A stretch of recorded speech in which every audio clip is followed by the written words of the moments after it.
Hello மக்களே, welcome to Jency talks YouTube channel. இன்னைக்கு நம்ம வீடியோவில் என்ன பார்க்க போறோம்னா மூவி அப்டேட்ஸ் தான் பார்க்க போறோம். மக்களே, சேனலுக்கு புதுசாக வந்துட்டீங்கன்னா சேனலை சப்ஸ்கிரைப் பண்ணி வீடியோக்கு ஒரு லைக் போட்டுருங்க. வாங்க வீடியோக்குள்ள போகலாம். தளபதி ஃபேன்ஸ்லாம் அவளோட எதிர்பார்த்துட்டு இருந்த ஜனநாயகனோட செகண்ட் சிங்கிள் வர டிசம்பர் 18 ரிலீஸ் ஆக போகுதுன்னு ப்ரொடக்ஷன் ஹவுஸ் சொல்லியிருக்காங்க. இது கண்டிப்பாக ஒரு மாஸ் எலிவேஷன் சாங்காக இருக்கும்னு நினைக்கிறேன். எலிவேஷன் சாங்னா அனிருத் கிட்ட சொல்லவே தேவையில்ல, சின்ராஸை கையிலேயே பிடிக்க முடியாது. எலிவேஷன் சாங்னா சும்மா பிரிச்சு மேஞ்சிடுவாப்ல. அது மட்டும் இல்லாத ஜனநாயகன் படத்தோட ரன் டைம் கிட்டத்தட்ட 3 hours 6 minutes. இது ரொம்பவே அதிகம் தான். இருந்தாலும் தளபதி ஃபேன்ஸ் இது தளபதியோட கடைசி படங்கிறதுனால இதை பத்திலாம் யோசிக்க மாட்டாங்க. படம் நல்லா இருந்துச்சுன்னா காமன் ஆடியன்ஸுமே சலிக்காம பார்ப்பாங்க. அடுத்ததா அருண் விஜய் நடிச்சு வர 25ஆம் தேதி ரிலீஸ் ஆக போற ரெட்டத்தலை படத்தோட ரன் டைம் பாத்தீங்கன்னா வெறும் 1 hour 54 minutes தான் வருது. இது ரொம்பவே நல்ல டியூரேஷனு. படம் மட்டும் நல்லா இருந்துச்சுன்னா படம் ஆரம்பிச்சு முடிஞ்சதே தெரியாது. அது மட்டும் இல்லாம படத்துக்கு UA சர்டிபிகேட் தான் கொடுத்துருக்காங்க.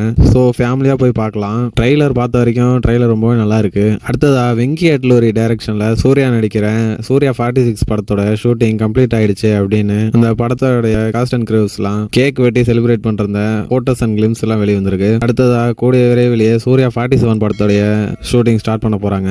அடுத்ததா போர் தொழில் டைரக்டர் விக்னேஷ் ராஜா இயக்கத்துல D54 படம் உருவாயிட்டு இருக்கு. இந்த படத்தோட ஷூட்டிங் ஆல்மோஸ்ட் முடிஞ்சிருச்சு. அடுத்ததா தனுஷ் ராஜ்குமார் பெரியசாமி படத்துல தான் நடிக்க போறாரு. இந்த படத்துல மம்முட்டி ஒரு முக்கியமான ரோல் பண்ண போறதா தகவல் வந்திருக்கு. இது ஒரு பிக் ஸ்கேல்ல உருவாக போற படம் அப்படின்னு நியூஸ் வெளியாயிருக்கு. அடுத்ததா கார்த்திகோட வா வார்த்தையாரே படம் பல ரிலீஸ் டேட் அறிவிச்சோம், இன்னும் படம் ரிலீஸ் ஆகவே இல்லை. ஒவ்வொருத்தரையும் போஸ்ட்போன் ஆகிட்டே இருக்கு. கடைசியா இந்த படம் வர 25ஆம் தேதி ரிலீஸ் ஆகும் அப்படின்னு சொல்லப்படுது. இப்பயாவது ரிலீஸ் ஆகுமா என்னன்னு தெரியல. ஏற்கனவே இந்த படத்துக்கு வா வாத்தியாரன்னு பேர் வச்சதுக்கு பதிலாக வராத வாத்தியார்னு பேர் வச்சிருக்கலாம்னு சொல்லி கலாய்ச்சிட்டு இருக்காங்க. பாப்போம் வெயிட் பண்ணதுக்கு ஒர்த்தா இருக்கா இல்லையான்னு. கடைசியா சிவகார்த்திகேயன் நடிப்புல சுதா கொங்கார இயக்கத்துல வர பொங்கலுக்கு வெளியாக போற பராசக்தி படத்தோடைய டிஜிட்டல் ரைட்ஸை சுமார் 60 கோடி ரூபா கொடுத்து C5 வாங்கி இருக்கிறதா நியூஸ் வெளியாயிருக்கு. இந்த படத்தோட ஹிந்தி வெர்ஷன் ரிலீஸ் ஆக போறதில்ல, ஏன்னா இது ஒரு ஹிந்தி எதிர்ப்புக்கு ஆதரவான படம் அப்படிங்கறதால. அப்படி இருக்கும்போது இவ்வளவு பெரிய அமௌண்ட் அப்படிங்கிறது உண்மையிலேயே பெரிய விஷயம் தான். அது மட்டும் இல்லாம இந்த படத்துல கடைசியா ரொம்ப நாள் கழிச்சு சிவகார்த்திகேயன் பராசக்தி படத்துல ஒரு சாங் பாடி இருக்கிறதா